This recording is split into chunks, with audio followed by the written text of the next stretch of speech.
Hello दोस्तों, स्वागत है आप सभी का मेरे चैनल एनआरजी अड्डा 07 में। पहले चैनल का नाम नॉलेज अड्डा 07 था, बट कुछ रीज़न की वजह से मुझे वो नाम चेंज करना पड़ा। फिलहाल मैंने इसको एनआरजी अड्डा 07 कर दिया है।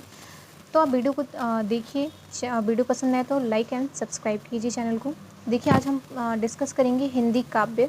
B first semester first year का है ये, अंडर एनईपी हिंदी काव्य का ये सीसीएस यूनिवर्सिटी का क्वेश्चन पेपर है और साथ में आपका सिलेबस भी इसमें मैंने पहले डिस्कस कर लिया है, तो आप एक बार चेक कर लें। फिर क्वेश्चन पेपर डिस्कस कर लेते हैं। तो इसमें देखिए, आपका जो क्वेश्चन पेपर है इसमें आपका पहला जो क्वेश्चन सेक्शन ए है, यानी कि 3 सेक्शन में बटे होते हैं, सेक्शन ए, सेक्शन बी और सेक्शन सी। तो सेक्शन ए में है आपका 5 क्वेश्चन आता है जो 75 नंबर मतलब 75 वर्ड्स के करने होते हैं, और इसमें हर एक क्वेश्चन 3 नंबर कैरी करता है, यानी कि एक क्वेश्चन 3 नंबर कैरी करता है, तो पाँचों क्वेश्चन 15 नंबर के हो जाते हैं। तो आपको इसमें पाँचों क्वेश्चन करना होता है, कोई भी एक क्वेश्चन नहीं छोड़ना होता है। ये इंपॉर्टेंट होते हैं। पहले आपका देखिए, रासो साहित्य के बारे में बताइए। रासो साहित्य अगर आप पढ़ेंगे तो उसमें के बारे में आपको बताना है। उसके बाद दूसरा, आयु घोष बड़ो व्यापारी किस कवि की पंक्ति है, यह किसकी प्रति कथन है। तो वो जो आपका सूरदास जी का, जिसमें कि आपके चैप्टर में लगा हुआ है भ्रमर गीत, तो ये उस क्वेश्चन का है, उस चैप्टर का आपका क्वेश्चन है। तो आप जब पढ़ेंगे आगे तो आपको समझ में आ जाएगा। जब क्वेश्चन पेपर देखेंगे आप क्वेश्चन पेपर देख के जाइए, फिर आप अपना बुक देखिए, तो आपको पता चल जाएगा कि कौन से चैप्टर से कौन सा क्वेश्चन आया है। उसके बाद है आपका द्विवेदी युग का साहित्य के इतिहास में सबसे महत्वपूर्ण योगदान क्या माना जाता है। तो इसमें भी आपको 3 से 4 लाइन या 5-6 लाइन आपको लिखना है इसका आंसर। उसके बाद है भारतेंदु युग पर संक्षिप्त टिप्पणी कीजिए। पूरा टिप्पणी नहीं करना है, 75 वर्ड्स का ही आपको लिखना है, ज़्यादा ही आपको लंबा नहीं खींचना है। उसके बाद आपका 5वां, दुष्यंत कुमार की आपके पाठ्यक्रम में निर्धारित रचनाएं किस विधा की हैं। तो इसमें आपको 5 क्वेश्चन करना है। सेक्शन बी में आपको 3 क्वेश्चन दिए जाते हैं, जिसमें से आपको 2 करना होता है, और हर एक क्वेश्चन 7.5 नंबर कैरी करता है, यानी कि 7.5 नंबर का होता है। इसमें आपको 200 शब्द के आंसर करने होते हैं। पहले आपका हिंदी साहित्य के इतिहास लेखन की परंपरा का परिचय दीजिए।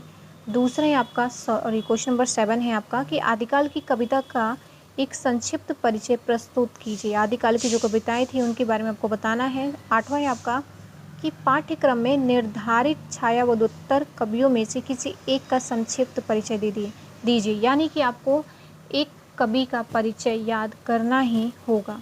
वो छायावाद का हो सकते हैं या तो वो भारतेंदु युग के हो सकते हैं। तो ये आपको एक बार निर्भर करता है कि आप हर एक युग से एक कवि का परिचय, जीवन परिचय याद कर लीजिए। इसके बाद आपका आता है सेक्शन सी, जिसमें आपको कम से कम 5 क्वेश्चन मिलते हैं, जिसमें आपको 3 क्वेश्चन करना होता है, और हर एक क्वेश्चन 15 नंबर का होता है।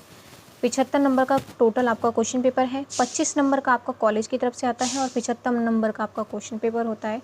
तो 9वां क्वेश्चन आपका, निम्नलिखित अंशों में से किन्हीं 2 की संदर्भ एवं प्रसंग सहित व्याख्या कीजिए।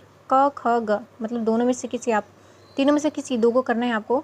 सतगुर समान को सगा, सोधी सही न दाती, हरिजी समान को हितु, हरिजन सही न जाति। निज भाषा उन्नति अहे, सब उन्नति को मूल, बिन निज भाषा ज्ञान के मिटत न हिये को सूल।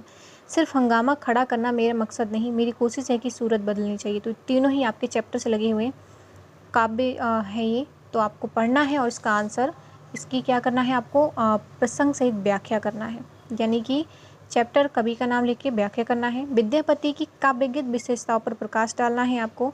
उसके बाद आपका भक्ति काल के निर्गुण काव्य धारा का विस्तृत विवरण प्रस्तुत कीजिए। ये 15 नंबर का क्वेश्चन है, तो आपको लॉन्ग आंसर बहुत ही टाइम लेके नहीं करना है, बहुत ही जल्दी कवर करना है, ताकि आपको 3 क्वेश्चन जो है जो वो अच्छे से करने होंगे, और ये 15 नंबर कैरी करता है। तो आप अपने हिसाब से आंसर लिखें, ताकि 10 से 12 नंबर जो एग्जामिनर है आपको आसानी से दे सके। इसके बाद भक्ति काल की निर्गुण काव्य धारा का विस्तृत वर्णन प्रस्तुत कीजिए। भक्ति काल को आपको लिखना है, और विद्यापति की काव्यगत विशेषताओं पर प्रकाश डालें। उसके बाद है आपका कि रीतिकालीन कविता का परिचय देते हुए कविवर बिहारी लाल की काव्यगत विशेषताएं बताइए। 13 क्वेश्चन आपका, आधुनिक काल की कवियों में कौन सा कवि आपको विशेष प्रिय है, काव्यांश के उदाहरण देते हुए लिखिए। तो ये आपके क्वेश्चन हो गए पूरे। तो वीडियो पसंद आए तो चैनल को सब्सक्राइब कीजिए और वीडियो को लाइक कीजिए। फिलहाल जो भी इसके अलावा जितने अदर सब्जेक्ट के क्वेश्चन पेपर हैं वो मैंने शॉर्ट्स में अपलोड कर दिए हैं, आप जाकर एक बार चेक कर सकते हैं। फिलहाल के लिए इतना ही, धन्यवाद।